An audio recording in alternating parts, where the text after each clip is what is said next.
നമസ്കാരം. ബംഗ്ലാദേശിൽ ഹിന്ദു സമാജത്തിനു നേരെ വംശീയ കലാപകാരികൾ നടത്തിയ ഏകപക്ഷീയമായിട്ടുള്ള അക്രമത്തെക്കുറിച്ച് നാം എല്ലാം അറിഞ്ഞതാണ്. ഇസ്ലാം മതഭീകരവാദികൾ എത്രയെത്ര ക്ഷേത്രങ്ങളാണ് നിർദാക്ഷിണ്യം തകർത്തു തരിപ്പണമാക്കിയത്. എത്ര ഹിന്ദു സമാജത്തിൽപ്പെട്ട ക്രൈസ്തവ ബുദ്ധ വിഭാഗത്തിൽപ്പെട്ട എത്ര മനുഷ്യരെയാണ് പച്ചയ്ക്ക് തീ കൊളുത്തി കൊലപ്പെടുത്തിയത്. എത്ര പേരെയാണ് ക്രൂരമായിട്ട് തെരുവോരങ്ങളിൽ ഓട്ടിച്ചിട്ട് മർദ്ദിച്ചത്.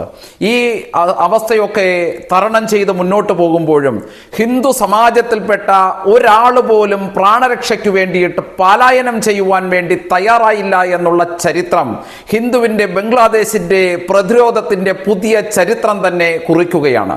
ബംഗ്ലാദേശിൽ നിന്ന് ഒരു ഹിന്ദു പോലും പ്രാണരക്ഷയ്ക്ക് വേണ്ടിയിട്ട് ഭാരതത്തിലേക്ക്, ഇന്ത്യ മഹാരാജ്യത്തിലേക്ക് അഭയം തേടി വന്നില്ല എന്നുള്ളത് ഒരു വസ്തുത തന്നെയാണ്. ഈ അടുത്ത സമയത്തും അതിർത്തിയിലൂടെ നുഴഞ്ഞു കടക്കുവാൻ വേണ്ടിയിട്ട് ശ്രമിച്ച 35ഓളം വരുന്ന ആളുകളെ അതിർത്തിയിൽ നമ്മുടെ സുരക്ഷാ സേന പിടിക്കുമ്പോൾ അവരെല്ലാം ഇസ്ലാം മതവിശ്വാസികളായിരുന്നു എന്ന് നാം അറിയേണ്ടതായിട്ടുണ്ട്.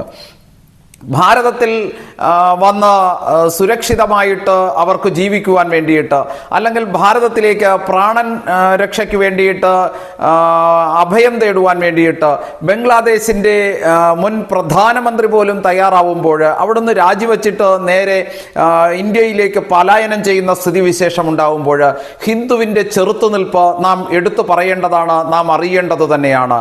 കാശ്മീരിൽ ഇസ്ലാം മത ഭീകരവാദികളെ പേടിച്ച് ഓടിപ്പോയ കാശ്മീരി പണ്ഡിറ്റുകളെ കുറിച്ച് നാം കേട്ടിട്ടുണ്ട്. കേരളത്തിൽ ഈ വാർത്തയ്ക്ക് അതിയായിട്ടുള്ള പ്രാധാന്യമുണ്ട്. കാരണം ബംഗ്ലാദേശിൽ ഇത്തരത്തിലൊരു കലാപം പൊട്ടിപ്പുറപ്പെട്ടപ്പോൾ, കലാപമെന്ന് പറയാൻ സാധിക്കില്ല, ഏകപക്ഷീയമായിട്ടുള്ള മതമൗലികവാദികളുടെ, ഇസ്ലാം ഭീകരവാദികളുടെ ഹിന്ദു സമാജത്തിന് നേരെയുള്ള അക്രമം അഴിച്ചുവിട്ടപ്പോൾ കേരളത്തിൽ എന്തായിരുന്നു പ്രചരണം? കേരളത്തിൽ നടത്തിയ പ്രചരണം എന്ന് പറഞ്ഞാൽ ഇനി ഇത്തരത്തിൽ സംഭവിക്കാൻ പോകുന്നത് നമ്മുടെ ഭാരതത്തിലാണ്, ഇന്ത്യ മഹാരാജ്യത്തിലാണ്. ഈ കേരളത്തിലും അതുപോലെ തന്നെ ഈ രാജ്യം ഭരിക്കുന്ന പ്രധാനമന്ത്രി വരെ പലായനം ചെയ്യേണ്ടി വരും എന്ന് പറഞ്ഞ തീവ്രവാദികളെ പിന്തുണയ്ക്കുന്ന, അല്ലെങ്കിൽ തീവ്രവാദികളെ വളർത്താൻ ആഗ്രഹിക്കുന്ന ഒരു വിഭാഗം, ആ വിഭാഗം കേരളത്തിൽ സോഷ്യൽ മീഡിയയിൽ ഈ ബംഗ്ലാദേശിൽ നടന്ന കലാപത്തിന് വലിയ പ്രത്യക്ഷ പിന്തുണ നൽകി എന്നുള്ളത് യാഥാർത്ഥ്യം തന്നെയാണ്.